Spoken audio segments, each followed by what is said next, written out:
আপনি আপনার mobile phone দিয়ে খুব সহজেই কিন্তু এডিটিং করতে পারবেন। তো এর জন্য ভিউয়ার্সদের কাছ থেকে গুড এডিটিং, ইমপ্রেস আর লং রিটেনশন খুবই জরুরি। আজকের এই ভিডিওতে আমি 8টা স্টেপ দেখিয়ে যাবো, স্টেপ বাই স্টেপ দেখাবো। তাতে তুমি যে কোনো অ্যাপস থেকে এডিট করো না কেন, আপনি যদি ভালো এডিটিং জেনে থাকেন তাতে যে কোনো অ্যাপস থেকে করো না কেন, তাতে এডিটিং ভালো হবেই হবে।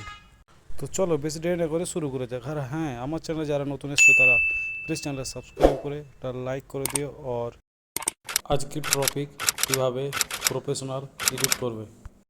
তো বন্ধুরা, আজকের আমি ভিডিওটা আমি তোমাদের জন্য স্টেপ বাই স্টেপ 8টা ভাগে ভাগ করি, যাতে তোমাদের বুঝতে কোনো অসুবিধা না হয়। সেই জন্য তোমাদের আমি স্টেপ বাই স্টেপ এই ভিডিওর মধ্যে দেখাতে থাকবো, যাতে তোমরা প্রো এডিটিং করতে পারবে আর তোমার চ্যানেলও জলদি গ্রো হবে। তো চলো এবার শুরু করা যাক। প্রথমে আমরা নাম্বার 1 এডিটিং ক্লিপসে যাব। আপনি যদি ফেস অ্যাড করে ভিডিও বানান তো আপনার ক্ষেত্রে আরও খুবই ভালো হবে ব্যাকগ্রাউন্ড লাগানোর জন্য। তো ব্যাকগ্রাউন্ড লাগে প্লাস অডিও অ্যাড করো, এর জন্য তোমাকে কোথায় যেতে হবে, ইউটিউব মোশন ব্যাকগ্রাউন্ড সার্চ করো। আর সেখানে গিয়ে তোমাকে এরকম ভিডিও এখান থেকে তুমি ডাউনলোড করে নিতে পারো। আর তুমি যদি কোনো সাইট বা অ্যাপস থেকে পিক্সেলেস বা পিক্সেলে ইজি থেকে তুমি এইসব মোশন ব্যাকগ্রাউন্ডওয়ালা ভিডিও ডাউনলোড করতে যাও, সেক্ষেত্রেও তোমার ভালো হবে।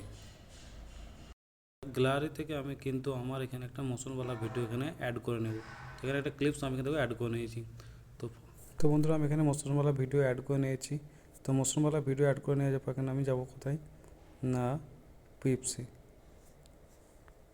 তো পিপসে যাওয়ার পর আমি গ্যালারি থেকে একটা আমার কিন্তু এখানে ফটো আমি এখান থেকে নিয়ে নিলাম। তো ফটো নিয়ে নেওয়ার পর এখানে আমি ভিডিও এখানে যে ফটোটা আছে এখানে ক্রপ করব। তো এখানে ক্রপ করে নেব, এবং ফটোটাকে একটু ছোটো করে নেব সাইজে, যাতে আমার একটু নিতে সুবিধা হয় এখানে। তো এখানে গ্রুপ করে নিয়েছি। গ্রুপ করে নেওয়ার পর কিন্তু এটাকে আমি সুন্দরভাবে সামনে লাগিয়ে নেব। তো লাগিয়ে নেওয়ার পর এখানে আমি এটাকে অ্যানিমেশন দেবো একটা। দেখো একটা পছন্দ একটা অ্যানিমেশন আসছে এখানে, তো আমি এটা অ্যানিমেশন এখানে একটা দিয়ে দিলাম। তো অ্যানিমেশন দিয়ে দেওয়ার পর এখানে করবো আমি মানে অ্যানিমেশন দিয়ে দেওয়ার পর এখানে যাবো ভয়েসে, অডিওতে গিয়ে আমি কিন্তু এখানে কিছু সাউন্ড আছে এখানে, সেই সাউন্ডগুলো আমি এখান থেকে একটা সাউন্ড বেছে এখানে কিন্তু আমি লাগিয়ে নেব। তো এখান থেকে যে কোনো একটা সাউন্ড আমি এখান থেকে বেছে লাগিয়ে নিলাম। তো এখানে আমি ঘোষ বলে একটা সাউন্ড আছে যা মিউজিক, সেটা আমি এখানে কিন্তু আমি এখন লাগিয়ে নেব। তো এই মিউজিকটা আমি এখন লাগিয়ে নিলাম এখানে। তো লাগিয়ে নেওয়ার পর এখানে কিন্তু আমি এখানে এটার সঙ্গে অ্যাড করে দেবো। দেখো, তো এখানে অ্যাড করে নেওয়ার পর কিন্তু এখানে এটা সুন্দর হয়ে গেল। এরপরে ব্যাকে এসে তোমাকে কোথায় যেতে হবে, ব্যাকে এসে এখানে তোমাকে টেক্সটে ক্লিক করতে হবে। তো টেক্সটে ক্লিক করার পর এখানে তোমাকে করতে হবে, এখানে লিখতে হবে যে আমি যেন আমার ইউটিউব চ্যানেলের নাম লিখে দেবো ক্রিয়েটার জোন। তো এখানে আমি ইউটিউবের চ্যানেলের নাম কিন্তু লিখে দিলাম ক্রিয়েটার জোন। কিন্তু এই ভিডিওর মধ্যে 3টে জিনিস শো করছে। প্রথমত মোশন, দ্বিতীয়ত হচ্ছে একটা আমি ফটো লাগিয়েছি, তৃতীয়ত কি এখানে লিখেছি ক্রিয়েটার জোন। এই 3টে জিনিস কিন্তু একসঙ্গে চলছে। এরপর ক্রিয়েটার জোনের মধ্যে আমি একটা অ্যানিমেশন দিয়ে দেবো। দেখো, এটা দেখতে আরও খুব একটা সুন্দর হয়ে যাবে।